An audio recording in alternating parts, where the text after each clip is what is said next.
सोबत करत आहोत. मित्रांनो, सन्मान हा प्रवासाचा शेवट नसतो, तो एका प्रेरणादायी संवादाची सुरुवात आहे. आज आपण केवळ एका ज्येष्ठ शास्त्रज्ञाशी संवाद नाही करणार, तर एका जिज्ञासू विद्यार्थ्याशी, एका अथक संशोधकाशी, एका संवेदनशील माणसाशी आणि अनुभवाचा अथक सागराशी आपण संवाद करणार आहोत. या संवादातून आपण जाणून घेणार आहोत एका सामान्य कुटुंबातील मुलाचा प्रवास, शिक्षणाचे संघर्ष, स्वप्नाला मिळालेली दिशा, यशामागील मेहनत, अपयशातून घेतलेले धडे आणि आजच्या तरुण पिढीसाठी त्यांच्या अनुभवाची अमूल्य भेट. चला औपचारिकतेच्या झोपेतून बाहेर येऊया, मनमोकळ्या गप्पा मारूया आणि अनुभवाचा खजिना उघडूया आणि सुरू करूया चला आपल्या कर्तृत्वाला, एक प्रेरणादायी पॉडकास्ट.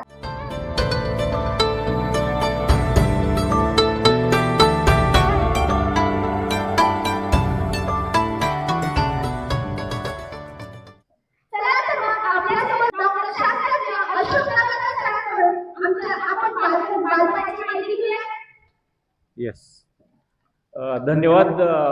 कारंडे इंटरनॅशनल स्कूल आणि सर्व मॅनेजमेंट यांचं प्रथमतः मी आभार व्यक्त करतो. कारण पुण्यावरून एक शास्त्रज्ञाला इथे बोलवणं आणि मुलांसमोर उभं करणं हा एक महत्त्वाचा निर्णय त्यांनी घेतला आणि त्यायोगे माझे आजचे विचार तुम्हा सर्व मुलांना उपयोगा ऐकायला मिळतील आणि त्यातनं कदाचित उद्या चांगले मोठे शास्त्रज्ञ निर्माण होऊ शकतील. आता प्रश्न विचारणाऱ्या मुलीने, तुझं नाव?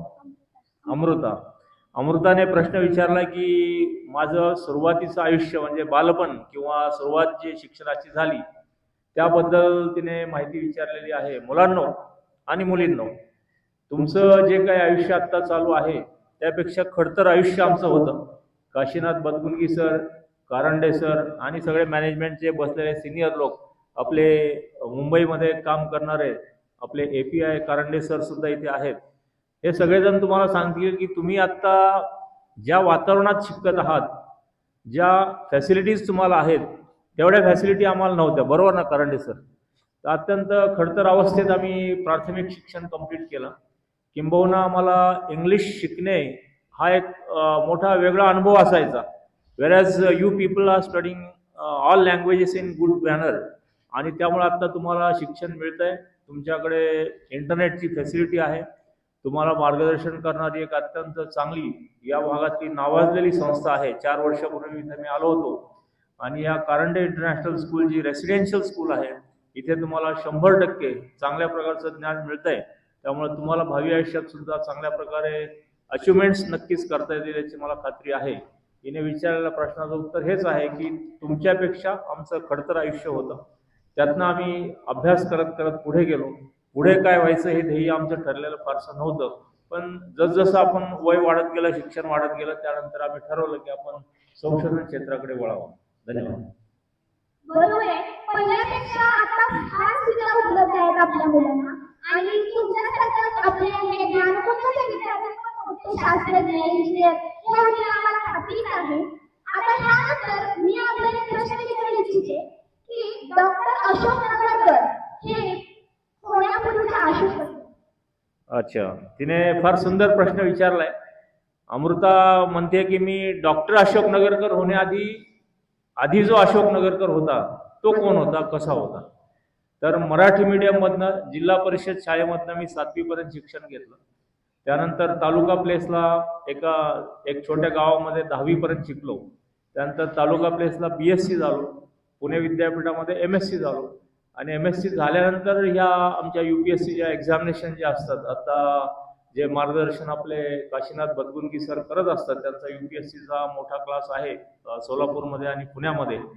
तर अशा प्रकारचं शिक्षण घेऊन पुढे सायंटिस्ट एंट्री टेस्ट नावाची एक परीक्षा असते, SET म्हणतात त्याला. ती परीक्षा आम्ही दिली आणि त्यातनं पुढे आम्हाला शास्त्रज्ञ होता आलं. म्हणजे बेसिकली मनामध्ये ठरवलं होतं की आपण जे काही शिक्षण घेत आहोत त्या शिक्षणातनं आपल्यासमोर 3 ऑप्शन आहेत. एक तर शिक्षक होणं, दुसरं प्रोडक्शनमध्ये जाणं आणि तिसरं संशोधनाकडे वळणं. त्यामुळे संशोधनाकडे वळणं ही मानसिक इच्छा होती. त्यामुळे संशोधनाकडे वळणं यासाठी प्रयत्न केले आणि त्यातनं मी संशोधन झालो. बरोबर आहे. आता तुमचा हा पूर्ण शिक्षणाचा खडतर प्रवास तुम्हाला एक गोष्ट विचारते की बालपणात तुमच्या अशा कोणत्या आठवणी आहेत का त्या आतापर्यंत कायम तुमच्या लक्षात आहेत? Very good. बालपणीची आठवण अशी आहे की आता तुम्ही मुले या शाळेमध्ये शिकत आहात, तुम्हाला पूर्णपणे शाळेचा, शिक्षकांचा आणि डिसिप्लिन पूर्ण कंट्रोल आहे. पण आम्ही ज्या खेडेगावात राहिलो होतो तिथे फारसा कंट्रोल नसायचा. त्यामुळे नदीवरती जाणे, नदीला पूर आलेला असताना पुरामध्ये उड्या टाकणे, मोठमोठ्या विहिरीमध्ये उंचावरनं उड्या मारणे, काही झाडांची फळं काढण्यासाठी उंच झाडावर चढणे, हे चमत्कारिक आणि धाडसी प्रयोग आम्ही लहानपणी करायला शिकलो. आणि त्यातनं आपलं स्वतःचं शारीरिक बॅलन्सिंग आणि माइंड बॅलन्सिंग या दोन्ही गोष्टी खडतरपणे होत गेल्या. त्यात ही आठवण म्हणजे एकदा पुरामध्ये उडी टाकली होती आणि उडी टाकल्यानंतर पोहत असताना, स्विमिंग चालू असताना वरनं एक प्रचंड मोठं झाड वाहत आमच्या अंगावरती येत होतं. ते पाहिल्यानंतर माझ्या मित्राने सांगितलं, अरे झाड येतंय, आपण त्या झाडाखाली अडकून आपण पाण्यामध्ये आपण बुडून जाऊ. पण त्यावेळेस मला जाणवलं की माझं डोकं बऱ्यापैकी चालतंय. मी त्याला म्हटलं, अरे बघ झाड वाहत येत आहे, त्याच्या बुंध्याच्या साईडला आपण पोहत जाऊ आणि झाड आपल्या शेजारनं निघून जाईल. नाही तर तो ऑपोजिट साईडला चालला होता. म्हणून तू पुढे गेला की फांद्यामध्ये अडकशील. मी इकडच्या साईडला आलो, त्याला इकडे बोलवलं, आम्ही वाचलो.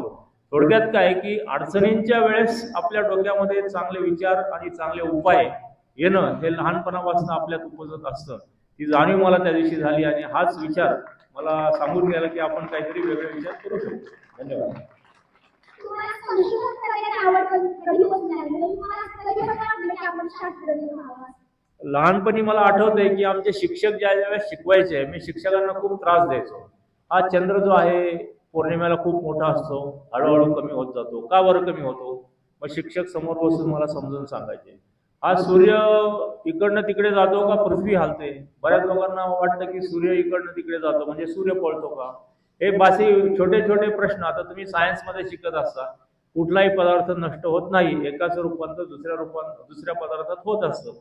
तर मी सरांना हे नेहमी प्रश्न विचारत असायचो. म्हणजे मुलांना मुलींना माझं सांगणं हेच आहे की शास्त्रज्ञ होण्यासाठी पहिलं आणि महत्वाचं काम आपल्या आयुष्यात काय केलं पाहिजे, तर you go on asking questions. आणि जे काही मनात डाऊट येतात ते पॉझिटिव्हली शिक्षकांना विचारले पाहिजेत आणि त्याचं उत्तर येईपर्यंत शिक्षकांना त्रास दिला पाहिजे. आणि हे मी नेहमी करायचो आणि त्यातनंच मला जाणीव झाली की आपण पुढे संशोधक होणं हे आवश्यक आहे, किंबहुना संशोधक व्हायचं ही जिद्द मनामध्ये मी ठेवली होती.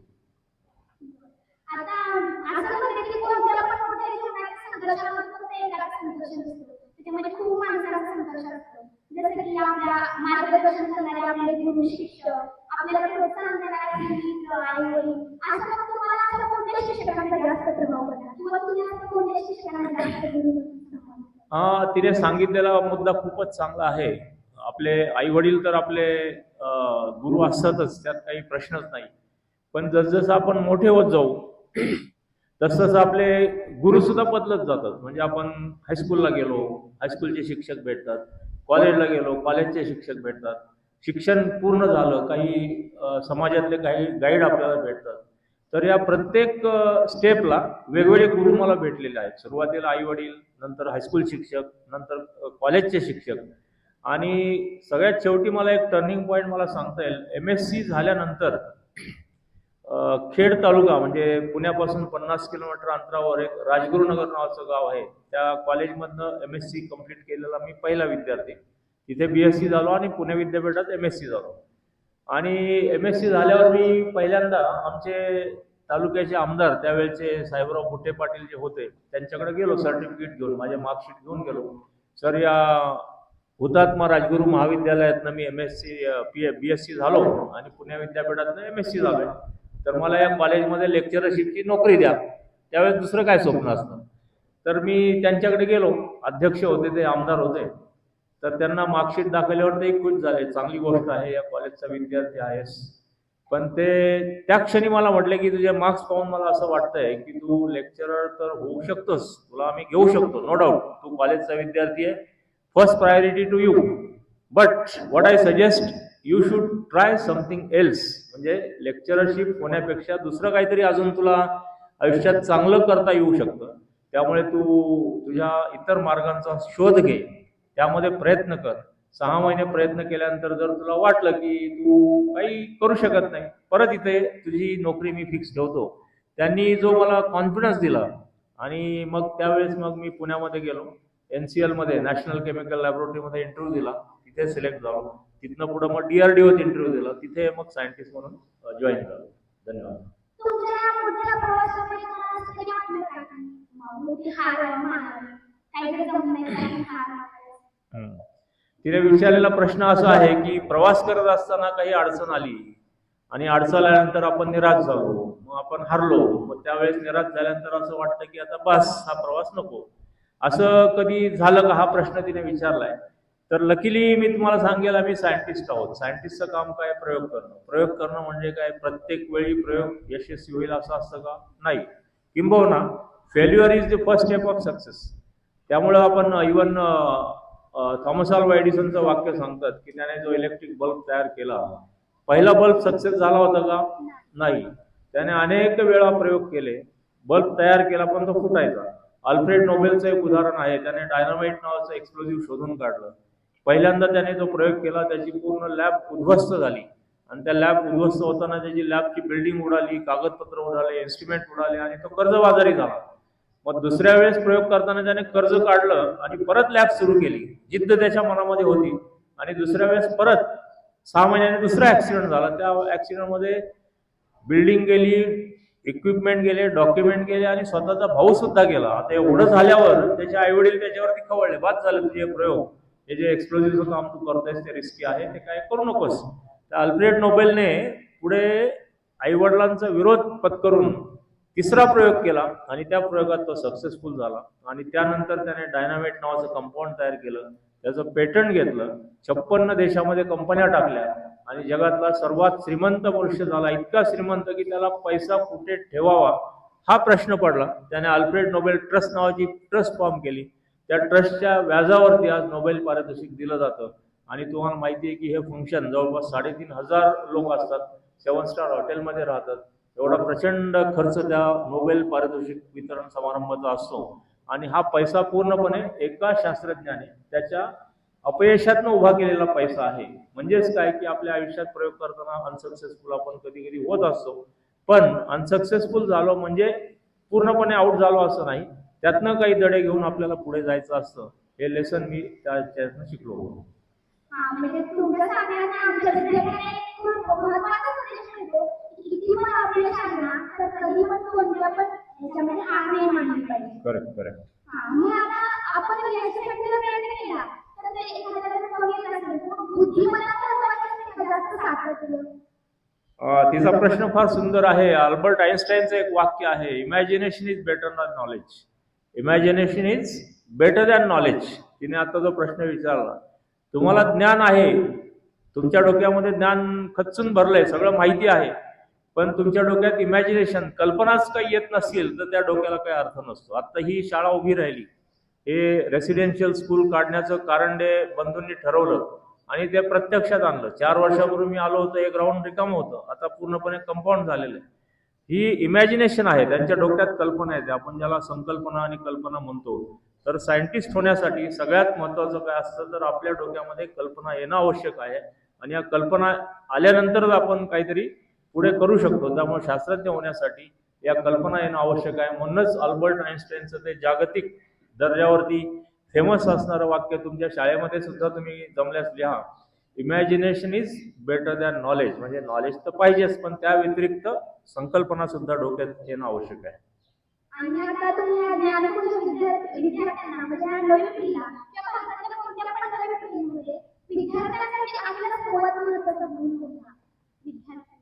विद्यार्थ्यांसाठी सगळ्यात महत्त्वाचा गुण की मगाशी मी आपले प्रवास करत असताना गाडीमध्ये आम्ही चर्चा करत असतो, तर एक वाक्य मी बोललो, सरांना आठवत, one should keep eyes open. म्हणजे आपण आजूबाजूला पाहत असताना हे काय, हे मला माहिती आहे कशाला पाहू, but some changes are happening. त्यामुळे आपण आजूबाजूला पाहत असताना आपले डोळे उघडे ठेवणं आवश्यक आहे, निरीक्षण शक्ती डेव्हलप करणं आवश्यक आहे. त्यासाठी एक उदाहरण मी सांगेल की एकदा मी दिल्लीवरून आमच्या DRDOची एक मीटिंग घेऊन परत येत होतो. विमानामध्ये माझ्या शेजारी एक ऑस्ट्रेलियाचा सायंटिस्ट बसला होता. तर त्याला एक मी प्रश्न विचारला की sir, you are from Australia, you are a scientist. Are you working somewhere? तुम्ही कुठे काम करताय का? ही मुलं सेमी इंग्लिशची आहेत ना, they can understand English also. Okay, so I asked him one question. You are a scientist from Australia. Are you working somewhere? He told, no, sir, I don't work anywhere. Then second question I asked him, do you have some business? No, sir, I don't have any business. म्हणजे त्याची उत्तर काय होती, मी job पण करत नाही, business पण करत नाही. आता इथे स्टेजवरती बसणारे लोक एक तर बिझनेस करतात किंवा जॉब करतात, काहीतरी असतं. मग त्याला मी तिसरा प्रश्न विचारला की you are neither doing job nor doing business, then how you survive? तुम्ही जगता कसे? त्याने उत्तर काय दिलं की sir, every year I go to 2 countries in the world. जगातल्या 2 देशांना मी दरवर्षी भेट देतो. And after visiting this 2 countries I don't go to tourist place of that country. त्या देशामध्ये गेल्यानंतर त्या देशातल्या टुरिस्ट प्लेसला मी भेट देत नाही. I go to interior part of that country. त्या देशातल्या अत्यंत गंभीर आणि अत्यंत बहिष्कृत असणाऱ्या भागामध्ये मी जातो की जिथे मॅक्सिमम प्रॉब्लेम्स आहेत. ते प्रॉब्लेम मी फाइंड आउट करतो, त्या प्रॉब्लेमवरती मी विचार करतो, त्या प्रॉब्लेमवर मी सोल्युशन फाइंड आउट करतो आणि ते सोल्युशन म्हणजेच माझे पेटंट असतात. दरवर्षी मी 5 पेटंट फाईल करतो आणि ही पेटंट मी वेगवेगळ्या कंपन्यांना विकतो. That is what my business is. आणि अशा पद्धतीने माझं संशोधन कार्य चालू असतं. अशी उत्तरं आपल्याला अनेक ठिकाणी मिळतात. Thank you sir. आता आम्ही ह्याच्याबद्दल वेगळं आता सरांनी सांगितलं की ते पेटंट बनवतात आणि विद्यार्थ्यांना एक प्रकारचं मार्गदर्शन पण करतात आणि ते वेगवेगळे अनुभव त्यांनी दर्शवलेलं पण आहे. मग मला या अनुभवाला विचारायला आवडेल की तुम्हाला हे सगळं कोणता आनंद होतो, कशा प्रकारचा आनंद तुम्ही? राईट, तिचा प्रश्न खूपच सुंदर आहे, म्हणजे भावनिक प्रश्न आहे तो. She is asking me whatever the lectures I am giving, whatever guidance I am giving, how it is appeared for your own understanding. तर त्यामध्ये मी तुम्हाला एवढं सांगेल की तुमच्यासारखी मुलं जे आता मला ऐकतायत, मला माहिती की सगळ्यांनाच प्रत्येक शब्द समजेल, सगळ्यांना प्रत्येक शब्द उमजेल असं नाही. पण काही ना काही तुम्ही आज विचार घरी घेऊन जाणार आहात किंवा तुमच्या डोक्यात घेऊन जाणार आहात की तुम्हाला ज्यावेळेस मी एखादी गोष्ट सांगतो तर ती गोष्ट ज्यावेळेस तुम्ही नाविन्यतेने ऐकता तर त्यातनं तुमचा ब्रेन डेव्हलप होत असतो आणि तो ब्रेन डेव्हलप होत असताना पुढे तुम्हाला त्यातनंच काही ना काही नवीन कृती करायची इच्छा निर्माण होते. आता आपल्या इथे एक सर बसलेले आहेत, पुण्यावरून आमच्या बरोबर आलेले आहेत. जाताना ते 5 मिनिट तुमच्याशी बोलतील. तर त्यांची स्वतःची एक अशी इन्स्टिट्यूट आहे की तुमच्या असणाऱ्या ब्रेनच्या कॅपॅबिलिटीमध्ये 10 पट त्यांची वाढ करून देतात. म्हणजे एक पान तुम्ही वाचलं ते पाठ होतं का? नाही. पण त्यांच्याकडे ते स्किल आहे. तुम्ही एक पान वाचा, ते पान तुमचं पूर्णपणे पाठ होऊन जातं. ते स्किल तुमच्याकडे नाहीये पण ते स्किल शिकवू शकतात. त्यांची ती स्वतःची इन्स्टिट्यूट आहे. जाताना ते त्याबद्दल बोलतीलच. असा आनंद ज्ञान देण्यामध्ये असतो आणि तो मी घेत असतो. धन्यवाद सर. तुमच्या या पूर्ण ज्ञानामुळे आमची विद्यार्थी प्रफुल्लित होती आणि तुमच्यासारखं मोठं काहीतरी घडली, तुमचा आदर्श जो घडला. मला आता तुमच्या संशोधनाकडे वळताना एक प्रश्न विचारायला आवडेल की संशोधन आणि समाज यामध्ये नाते कसे नाते? संशोधन आणि समाज यामधील नाते. अच्छा, तिचा प्रश्न असा आहे की संशोधन आणि समाज याच्यामध्ये काय नातं आहे. किंबहुना आता तुम्हाला प्रत्येकाला मान्य असेल संशोधन करायचं म्हणजे काय की जी गोष्ट नाही ती अस्तित्वात आणायची. फॉर एक्झाम्पल, विमान तयार झालं, रेडिओ तयार झाला, टेलिव्हिजन तयार झाला. ग्रॅहम बेलने टेलिफोनचा शोध लावला. तुम्हाला माहिती असेल की त्याने टेलिफोनचा शोध लावल्यावर तो डेमॉन्स्ट्रेट करायला त्याला 4 वर्ष लागले. त्याचा शोध कोणी पाहायलाच तयार नव्हतं. संशोधकांकडे पाहण्याचा समाजाचा दृष्टिकोन आता बदललाय, पण पूर्वी एखादा नवीन शोध लावला की त्याच्यावरती टीका व्हायची. तुम्हाला माहित नसेल की गॅलिलिओ नावाचा जो शास्त्रज्ञ होता त्याने दुर्बिणीचा शोध लावला. ती दुर्बीण घेऊन तो समुद्राजवळ जायचा आणि लोकांना दाखवायचा, बघा ते लांबनं शिप आलेलं आहे, जहाज आलेलं आहे. आणि लोकांना खूप आश्चर्य वाटायचं, इतक्या लांबचं जहाज ते एकदम जवळ दिसायचं. लोक लाईन लावून ते पाहायचे आणि त्या गॅलिलिओचा सगळीकडे कौतुक व्हायला लागलं.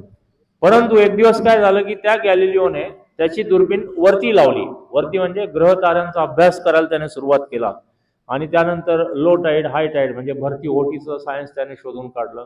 चंद्राच्या कला, ताऱ्यांचा अभ्यास, सूर्याची गती याविषयी त्याने अभ्यास सुरू केला आणि प्रस्थापित लोकांचे जी काही विचार होते की सूर्य फिरतो, पृथ्वी एका जागी असते, हे काही गैरसमज होते. चंद्र हळूहळू खाल्ला जातो, असे काहीतरी विचित्र भावना पूर्वी होत्या. त्या गॅलिलिओने त्याच्यावरती टीका केली आणि प्रूव्ह करून दाखवलं.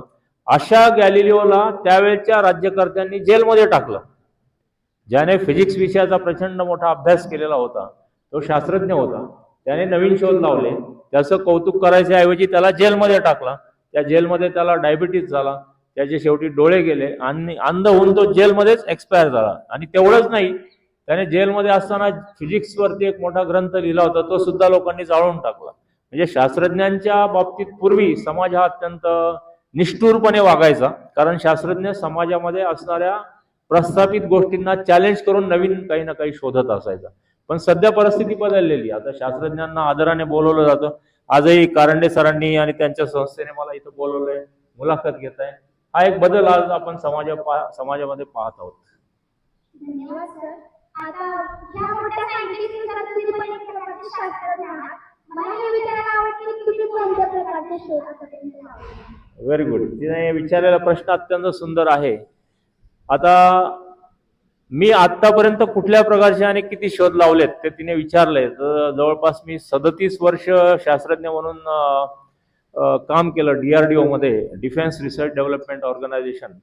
पण त्यामध्ये कारंडे सर, काशीनाथ बदगुंगी आणि सगळे मॅनेजमेंट माझ्याशी सहमत असतील की हे देशाच्या संरक्षणाशी निगडीत असणारे शोध असल्यामुळे त्याबद्दल फारसं वाच्यता करायला आम्हाला परवानगी नसते. किंबहुना मी ज्या भागात काम करायचो ते खूप इंटिरियर, अत्यंत धोकादायक पदार्थांचं संशोधन असायचं. त्यामुळं बाहेर या संशोधनाची वाच्यता करायला आम्हाला परवानगी नसते. त्यामुळे आता ओपन स्टेजमधनं मी त्याबद्दल डिटेल सांगू शकत नाही. पण एवढंच सांगेल की भारताची जी मिसाईल्स डेव्हलप झाली, डॉक्टर APJ कलाम आमचे लीडर होते. पृथ्वी, अग्नी, त्रिशूळ, नाग, आता नवीन ब्रह्मोस तुम्ही ऐकलं असेल, NG आकाश ऐकलं, अशी 52-53 टाईपची जी मिसाईल आहेत, त्या प्रत्येक मिसाईल डेव्हलपमेंटमध्ये काही ना काही सहभाग असायचा. आणि तुम्हाला प्रत्येकाला मान्य असेल की एक मिसाईल डेव्हलप करायला एक कुठली तरी व्यक्ती सफिशियंट नसते, कारण त्यामध्ये अनेक पार्ट्स असतात आणि प्रत्येक पार्टचा संशोधक हा वेगळा असतो. त्यामुळे टीमवर्क असतं, सिंगल मॅन कॅनॉट क्लेम. आणि अशा प्रकारे अनेक लोकांच्या कॉन्ट्रीब्युशन मधनं ते मिसाईल तयार होत असतं. मिलिटरीचे काही वेपन्स आहेत आणि वेगवेगळ्या प्रकारचे डिव्हायसेस आहेत, तर त्यामध्ये आम्ही संशोधन केलं की जे आज भारतामध्ये यूजमध्ये आहे. प्लस आता आपण त्याचं एक्सपोर्ट पण सुरू केलेलं आहे.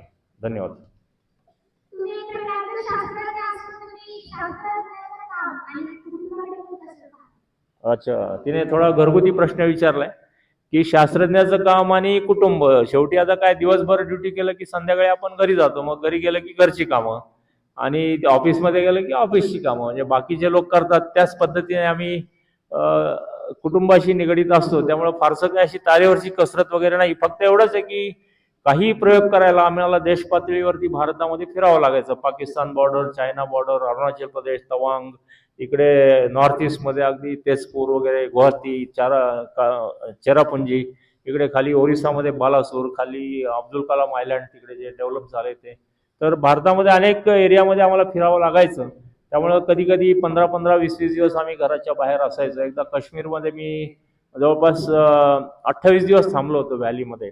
तर अशा प्रकारे आपल्याला ड्युटी कराव्या लागतात आणि त्या केल्याच पाहिजे, त्याशिवाय आपले एक्सपेरिमेंट कसे कम्प्लीट होणार. जोरदार टाळ्या झाल्या पाहिजे सरांसाठी, कारण आपल्यासमोर एक आदर्श व्यक्तिमत्व बसलेलं आहे आणि त्याच्यासाठी आपण त्यांच्यापासून आपल्यामध्ये खूप काही शिकण्यासारखं आहे. आपल्याला अजून सरांबद्दल माहिती घ्यायची आहे, त्यांच्या लाईफमधल्या अजून प्रसंग आपल्याला समजून घ्यायचे आहेत. पण ते छोट्याशा ब्रेक नंतर पाहूयात माझी सहकारी संचिता माने हिच्यासोबत.